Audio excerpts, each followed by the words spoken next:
I'm Marshall. Want to introduce yourself? My name is Josiah Herrera. I'm an assistant coach at Mayfield High School. Going to do an interview with him. I know we talk a lot about New Mexico State basketball, but I mean, it's close enough. Las Cruces high school basketball. And actually, Keith Roberts, he used to be the head coach there. Now he's helping with the Aggies, so there's some similarity there. First thing I want to ask, actually, through this phone a little bit, how did you get the opportunity to be the assistant coach at Mayfield?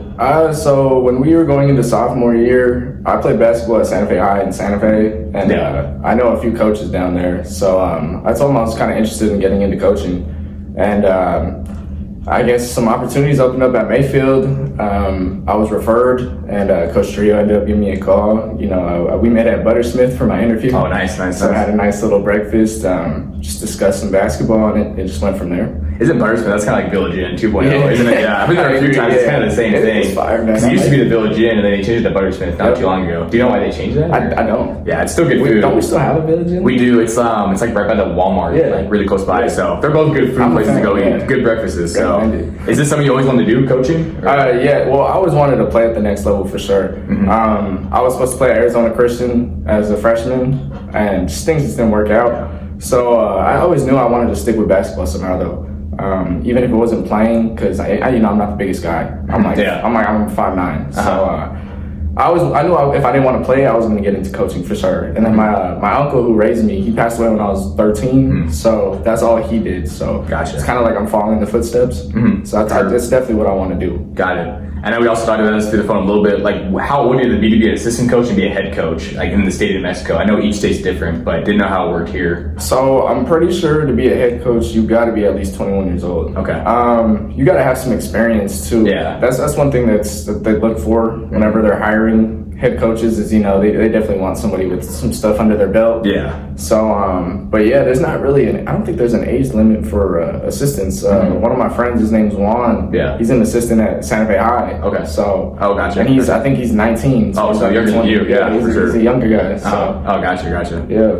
How I kind of asked you this beforehand too, but like, how is it balancing school and coaching at the same time? It's been hard. It's been really it's really struggle. I struggle at times. I can't even lie.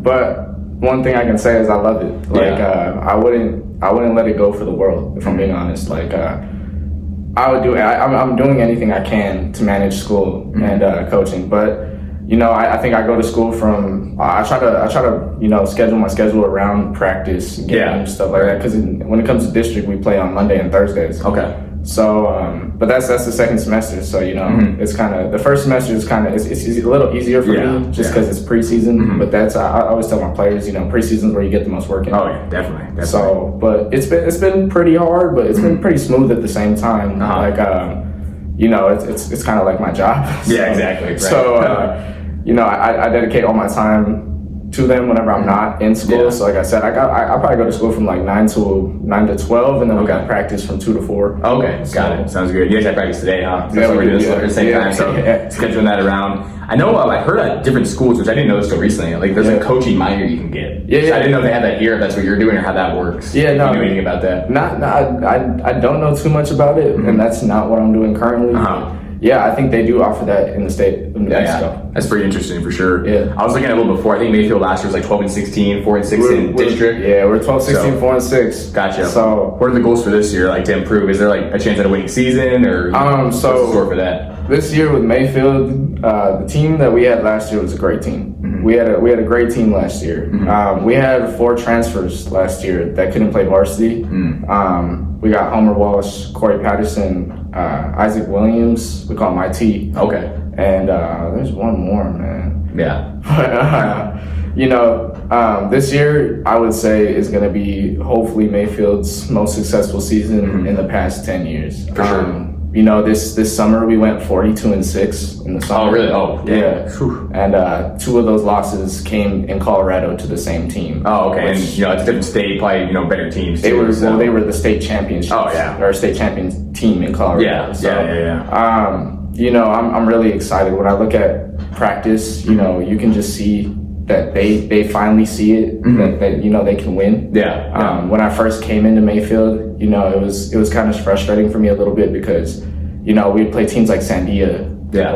And my team would kind of be like, we're gonna get blown out. Yeah, So yeah. you're just like, dude, Going into it. what am I here for? You Right. know? Yeah, you need a better mindset. Yeah. Exactly. So now this team, you know, they kind of look at it like we're gonna blow these guys out. Right. And I love the mentality. We got a lot of dogs this year. We got like Fernando Corona. He was the male athlete of the year last year. Nice. He's led us in rebounding the past 2 years. I had him a little bit this summer. I've been working out with him a lot. He's been improving. He's just going higher and higher. Nice. And that's going to be kind of like our leader of the team. So, you know, as long as he does his job, I think we're gonna be really solid this year. Sure. Man.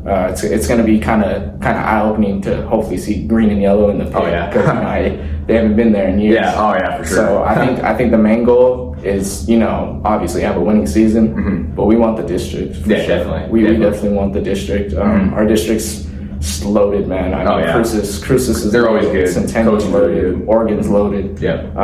You know, not even like Gadsden still competes. So our districts, it's really hard to win. That's why last year, I think another one of my players that I had this summer was Bert Navarez. Tough, man. And Lenny, I think they split the co-player of the year. Oh, okay. So, you know, it's in this district that happens a lot because, you know, it's just competitors. So many good players, right? Yeah. Competitors. Yeah.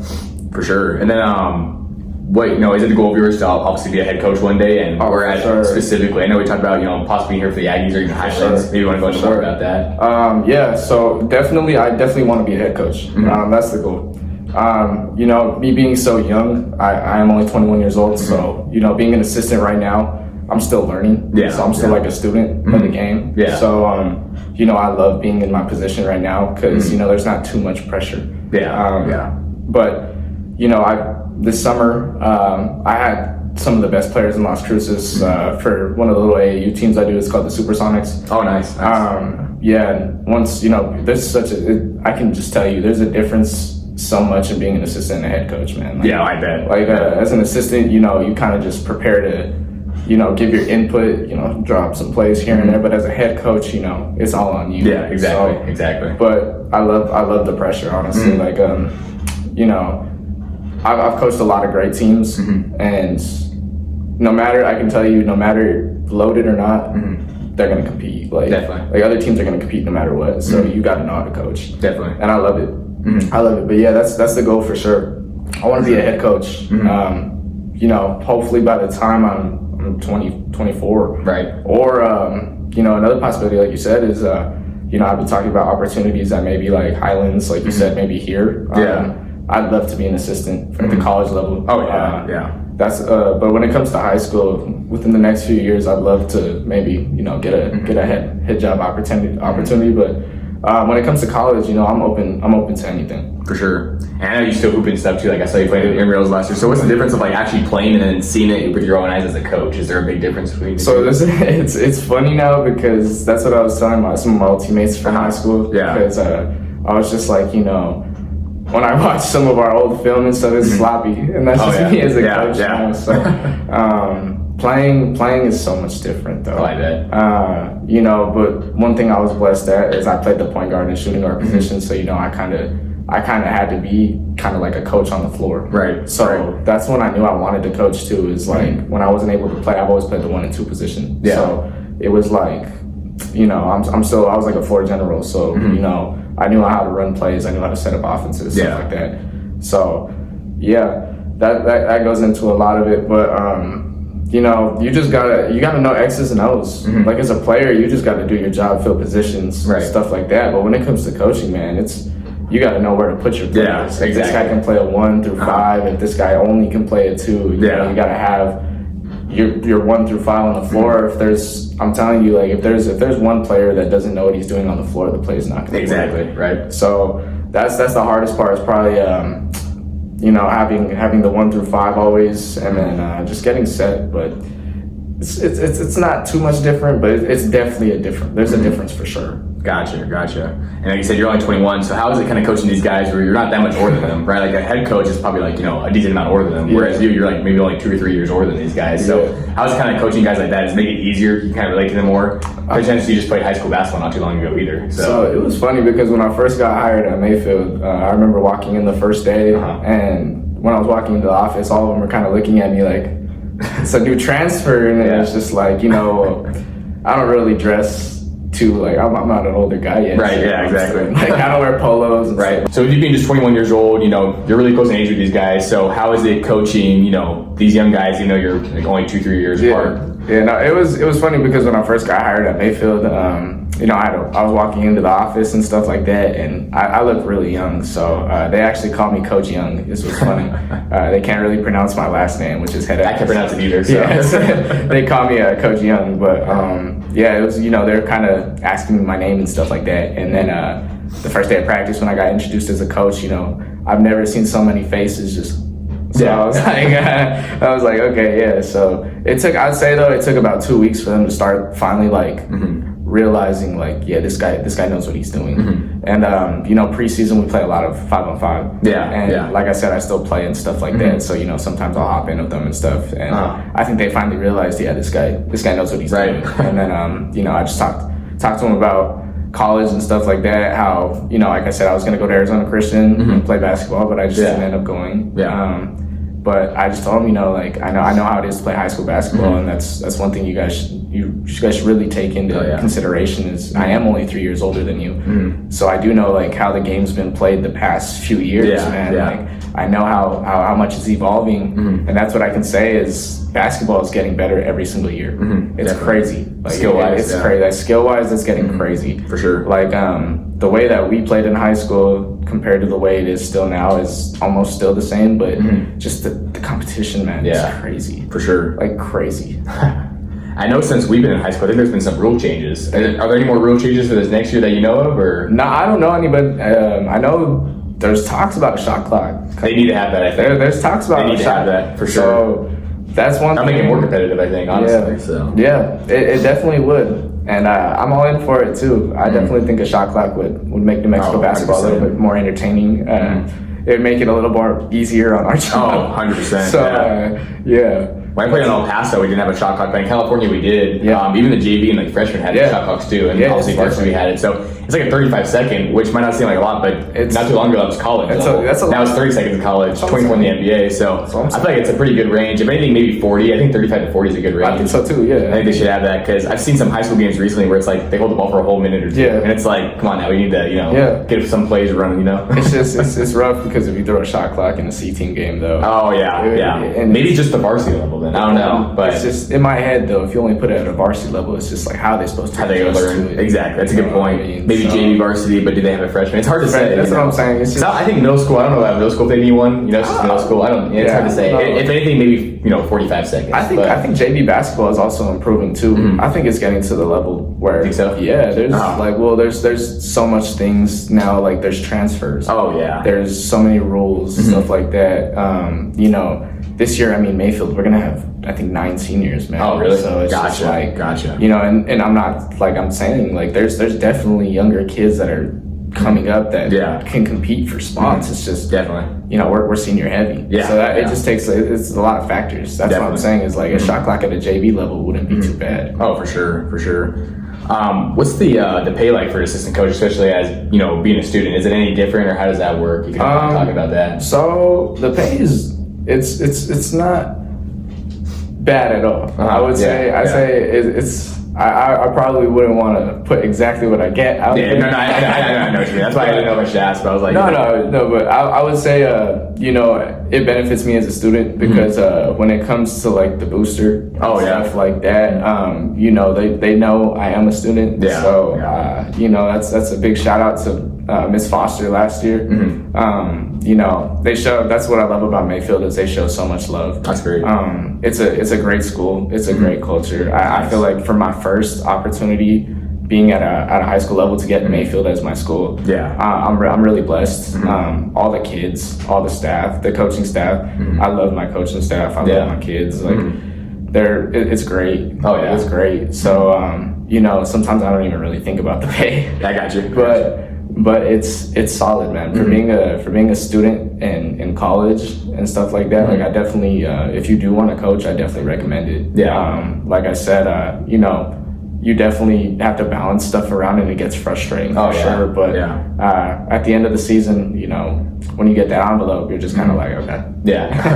I know like with like head coaches, I talked to my head coach in high school, a few of them, and like a lot of times they're coaching and teaching, so they can get both salaries. So I know it's really well overall. It's not about the money. Most of the ones I talk to, it's all about the love for it, you know. But also you need money too, right? That's what a lot of people have told me too. Is they're just like, man, you gotta love it. Oh yeah, and I was just like, well, for sure. I love basketball. Like, I eat, sleep, and breathe basketball. It's kind of weird, man. Like it's never outgrown me. Yeah. Have you seen? I think you have, because I've seen you follow some of the guys on Instagram. Have you seen the Last Chance U documentaries? I have. So I've seen those, and like I think that puts in perspective. I know it's different at JUCO level, but that shows how hard the coaching is, and like they don't get paid as much either, but they do it for the love of the game. And the players, they're not getting, this is back when they weren't getting paid stuff either, so they're doing it for the love. So I like seeing that, and was there any inspiration there from any of those coaches, or not really? Yeah, Coach Mosley. Yeah. He's a very interesting coach. Yep. His style is, I love his style kind of though. You got to be straight up with the kids.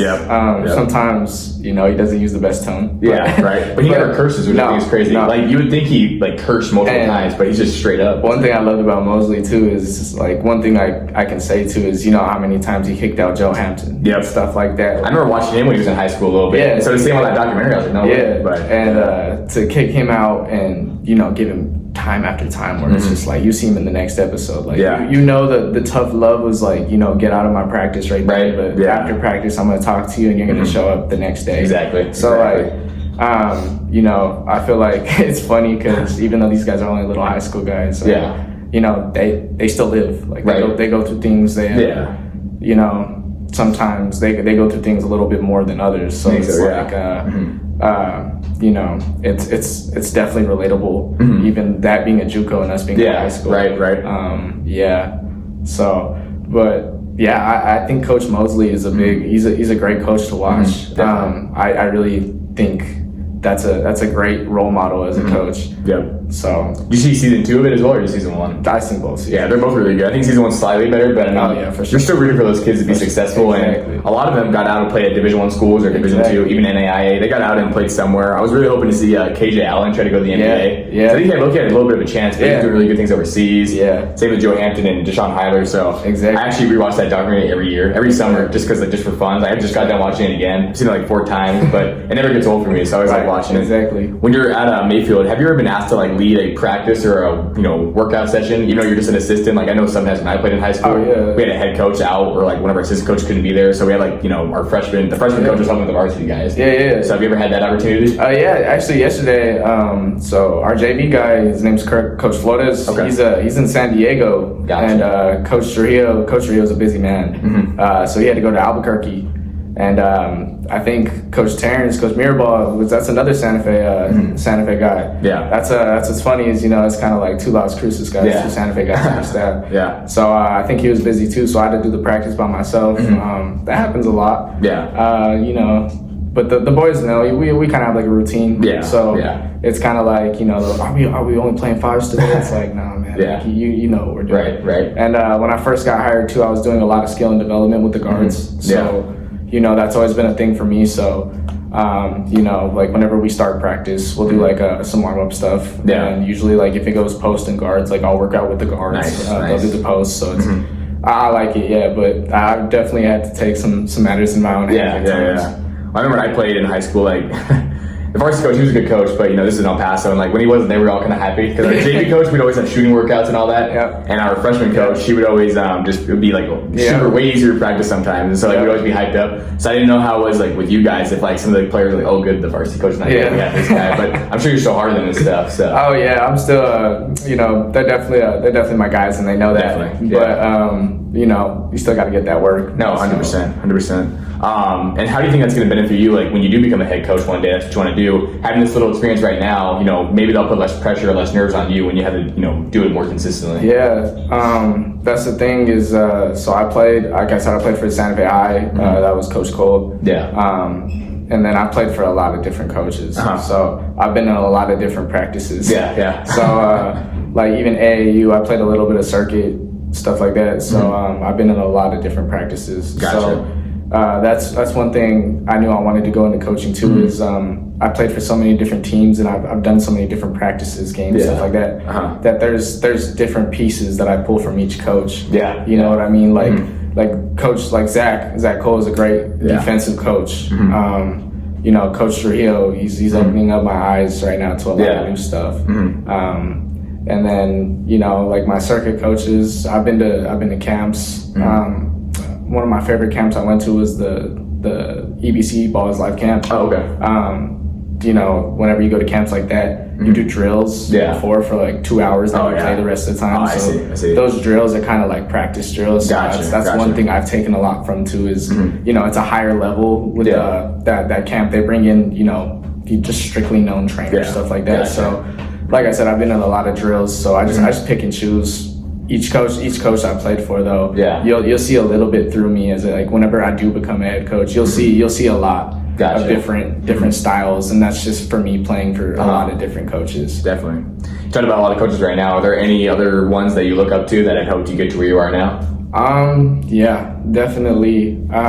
You know, I played for multiple different people, and one of the teams I played for was called SOS when we were growing up, and it was coached by Randy Lopez. You know, that's one guy that always had my back. That's one guy that always, you know, like I struggled financially growing up, so I never had to pay anything, nothing like that. Another coach too is it's actually a female. Her name's Corey Polanco. She took me to that Ball is Life camp. Oh, nice. She took me to the regional camp to qualify for the Ball is Life camp. She gave me a lot of opportunities. I think when I played for Corey is when I started, you know, getting actual attention. Yeah. So that for sure. It'd be cool to see like more female coaches out there too. I mean, obviously with girls basketball there are a lot, right? But with men's basketball, I haven't seen as much. Like I had my freshman year, I had a girls coach, but that's like the only time I really had a girl coach like that. So I think it'd be really cool to, you know, see that. And I don't know if you have any insight on that. If there's any, you know, changes there for the future, but no, not yet. But the coach that referred me to Mayfield, her name was Coach Morrison, Terry Morrison. She's actually at Albuquerque High right now. Oh, okay. She has Diego Pavia's little sister. Oh, nice. Oh, okay. And she's really good. I think she has like an offer from Texas Tech or something. She has a few. And she's like, what grade is she right now? She's not that old. I think she's only a sophomore. Yeah, so she's going to get a lot more for sure. But Terry Morrison's one of the best coaches in the state of New Mexico, and that's like the history of New Mexico. She'll definitely be like a Hall of Fame coach. Oh, when it comes to New Mexico. Gotcha. So, you know, even her like being like one of my contacts, you know, you're like, hey coach, you have any inbounds plays, stuff like that. It's great. So there's been multiple coaches, and if I forgot anybody, like I'm sorry, but there's definitely so many coaches that. And one thing I like to shout out to is Coach Mirabal at Mayfield, Coach Terrence Mirabal, because he was at Capital, and that was our rival at Santa Fe High. So he's kind of seen me both play and coach, and you know, when I first came in, he kind of took me under his wing, kind of like. You know, I've been a head coach and an assistant, so this is the right from wrong. So, and he's still kind of doing that. So that's another coach, even being my coworker. That's still, you know, I still look up to for sure. Definitely. Is there any interest in coaching girls basketball? Because I've known guys in the past who like they just want to, you know, just boys basketball. I'd say, and then sometimes, you know, another opportunity presents itself, and they work their way up to being a head men's coach or boys coach, or maybe. You know, I hate the way people knock girls basketball because, you know. I'd like to see any of the regular people that think they can play basketball go guard one of these girls in the practice facility at New Mexico State. Because, you know, I've been in the New Mexico State practice facility when some of the females have been in there. They can hoop. Molly Kaiser, bro. I think she's been overseas somewhere, dude. She's a beast, man. And when it comes to the state of New Mexico, like you have Bella Hines that just went to LSU. I did see it. She's like, how tall is she? She's pretty tall. I think she's only 5'9", man. Oh, really? Oh, okay. She's just this very skilled guard. Gotcha. Sydney Benally, I think, is going to BYU. Oh, nice. Like, I think I did see some of that too. Like girls basketball is evolving as well. Like it's basketball in general in the state of New Mexico. I think is evolving. So I think, you know, I would definitely have interest in girls basketball. One thing I could say though is it probably would not be at the high school level. Gotcha. There's a good opportunity. If it's a good opportunity, I'd definitely take it. Yeah, definitely. But you know, I love doing the boys. Yeah, for sure. Definitely. But you know, like I said, girls can hoop, man. Yeah, definitely. So there's definitely, you know, if a door opens, you know, you never know. Yeah, you gotta take what you gotta get, right? So you never those are all the questions I had. Is there anything else that you want to add? Nice. Yeah, no, man. That's pretty much it. Cool. Sounds good. Appreciate you guys.